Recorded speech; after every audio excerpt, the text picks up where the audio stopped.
There is a universe where the MCU, Game of Thrones, Breaking Bad, and The Sopranos are forever overshadowed by the magnitude of success of Firefly. 7 perfect seasons would transition into a perfect trilogy of movies, which would then kick off the Browncoat cinematic universe, diving into every backstory from the border planets to the core. But greetings, fellow human. We exist in a timeline where Fox aired the episodes out of order and played the shell game with its broadcast night, adding another barrier to success. Then our show was canceled before the first season could finish taping. Our universe darkened forever on that day. Fan outcry helped secure a movie deal, but the project presented a unique challenge. How do they finish a story when we only know part of the beginning?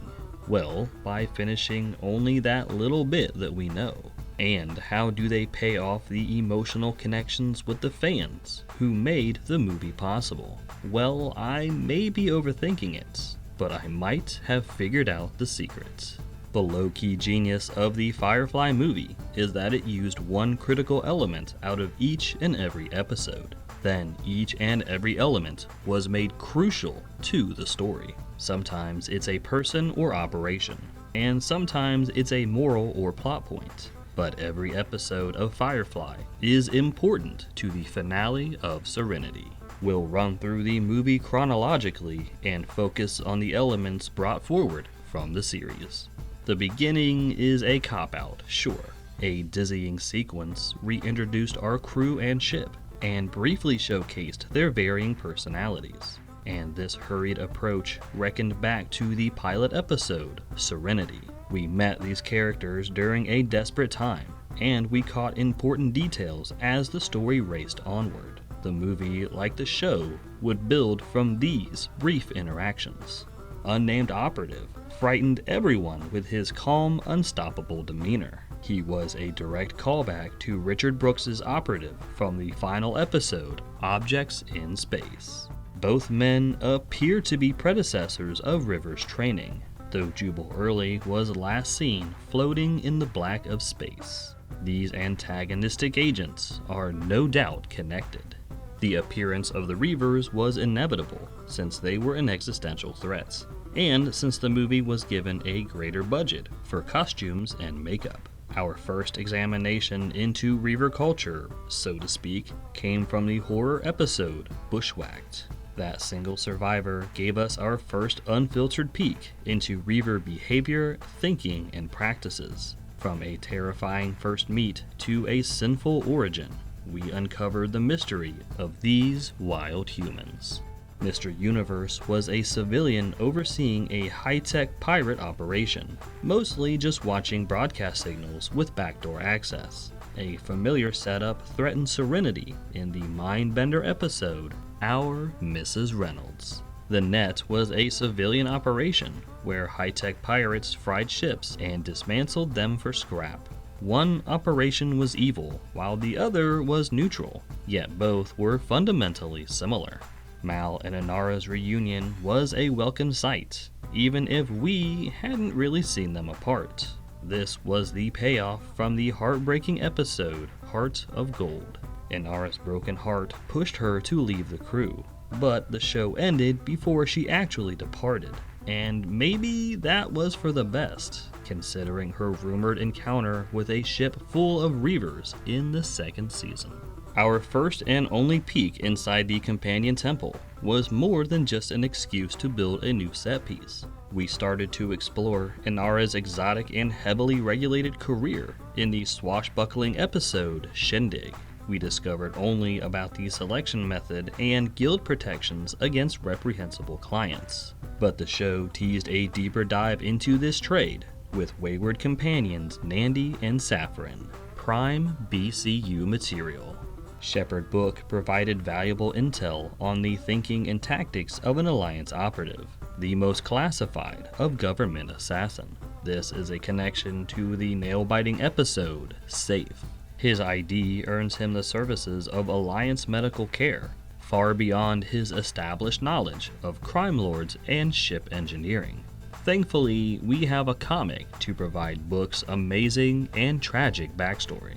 Jayne quieted the crew and the audience when he brought up how few of Mal's men survived the war. It was an emotional beat that called back to the heart-wrenching episode, The Message. Tracy tried to use and manipulate his former commanding officer, but the altercation forced Mal to shoot him, killing off one of few remaining soldiers from his command. Mal's unnerving threat to his crew on the surface of Hoban left us wondering if this bastard was the hero we thought.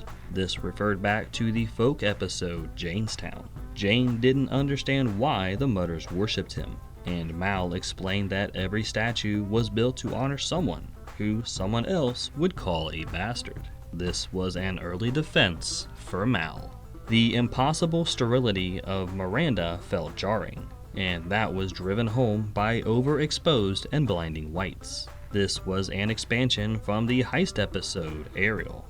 We saw the immaculate conditions of a core hospital, while Mal and Zoe exaggerated the toxic positivity of an Alliance metropolis. Maranda represented government control gone awry. The crew uncovered the origin of the Reavers and death of Maranda, a Pax introduced to the air filters. This was taken directly from the classic Western episode, The Train Job. The sheriff explained that Bowden's disease was created when the planet's natural geology reacted poorly to terraforming processes. Bowden's foreshadowed the Pax, at least in how both affected the population. The crew took up arms in the wild third act, and they hoped to prove their battle readiness against a legion of Reavers. This was first seen in the violence-oriented episode War Stories. Book, Simon, Wash, and Kaylee join the others in an explosive bid to rescue Mal from certain death. They fought Niska in the show, but they proved themselves just as gangster in the movie. Mal gambled with the lives of his crew on the Operative calling off the Alliance, a massive leap of faith on his part. This was seen previously in the unpredictable episode Trash.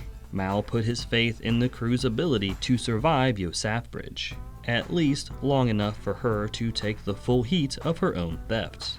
In both scenarios, they relied on the antagonist to provide their escape.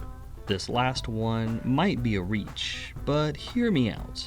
The rebuild of Serenity and replacement of Wash as the pilot forces us to consider this new dynamic. No Book, no Wash, a grieving Zoe, a peaceful River, romance heating up for Kaylee and Simon, and beginning anew for Mal and Inara, and Jayne is more obedient now than ever. Is this the same ship and crew as the pilot episode?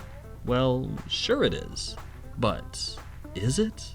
The movie leaves us with a Ship of Theseus paradox, wherein the question is, how much can you replace of Serenity until it is not the same ship? If done gradually enough, could you replace every switch and rivet and crew member until everything is new, yet still call it the original Serenity?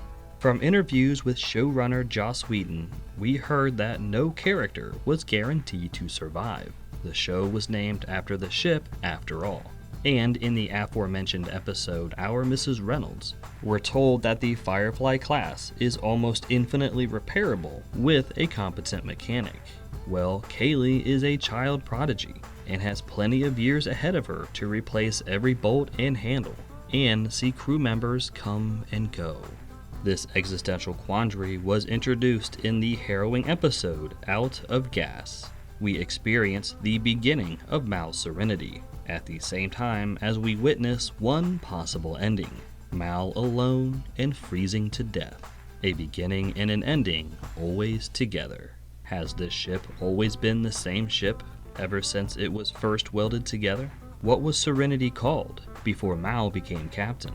What will the crew look like after Zoe and Jayne and Simon move on? And where do you draw that line about where Serenity begins and where she ends? Can she ever end, as long as there's some love for her in the verse? I could be wrong. Maybe I'm just overthinking it. Maybe this is all a coincidence, and the dots only appear to connect. And maybe this really is just the result of a collaborative effort from a talented team of filmmakers.